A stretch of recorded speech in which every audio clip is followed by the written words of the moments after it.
Onto this now. MPs will converge on City Hall in Cape Town this week for a parliamentary debate on that contentious Phala Phala report. The MPs will vote on whether to adopt the findings of the Section 89 independent panel that found that President Cyril Ramaphosa may have violated the Constitution and breached his oath of office.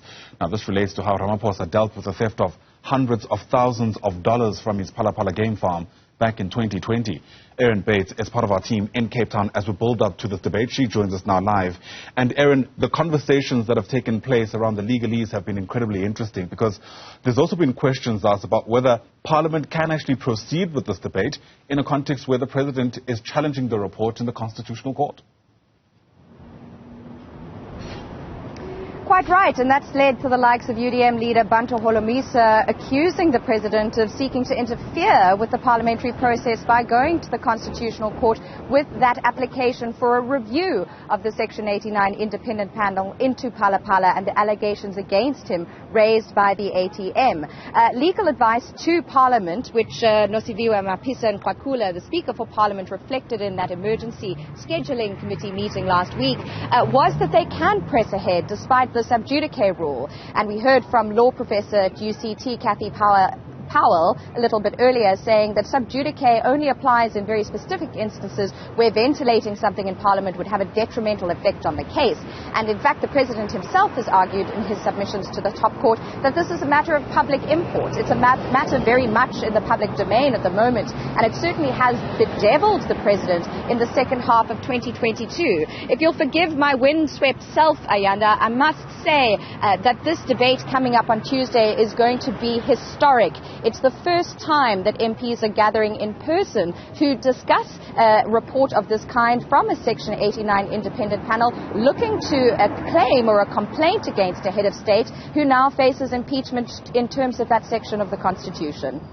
Too soon to call these winds of change, Erin, especially because we still don't know how this debate will fare on Tuesday, because frankly, the ANC, or at least some members within the ANC, have been making these calls for MPs who are part of the governing party to actually not necessarily toe the party line, but vote with their conscience.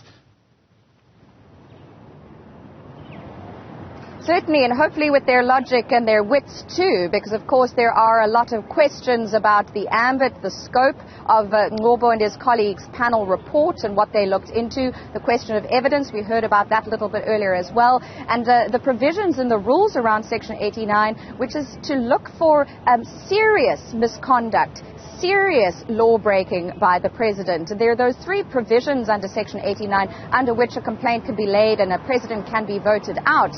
They are law-breaking, so breaking the law of South Africa or the Constitution, which is our foundational law, serious misconduct, or the inability to do one's job. And I think important just to highlight again that this is distinct from a motion of no confidence against a president. That happens under a different section of the Constitution. And in the case of a Section 89 process, under what's distinct among several things is that only the president's neck, so to speak, is on the chopping block. It's not the cabinet that would fall with the head of state, with the president, whether a she or a he, if voted out with a 2/3 majority vote in an impeachment process under 89. That's different from a motion of no confidence, and there is some analysis and speculation that that may have been why, even at the lowest point of former President Jacob Zuma's presidency, the ANC was always really sort of consolidated around him, except for one or two exceptions here and there. But historically, the ANC has always voted en bloc. It's always voted as a unit, and we may well see that again, although opposition MPs and opposition parties have been clamoring for a secret ballot come Tuesday, 2 o'clock. Yeah, I wonder to what extent anything will be different. Erin, thanks very much indeed. It's a story certainly sharply on our radar in the build-up to Tuesday. Erin live just there from Cape Town.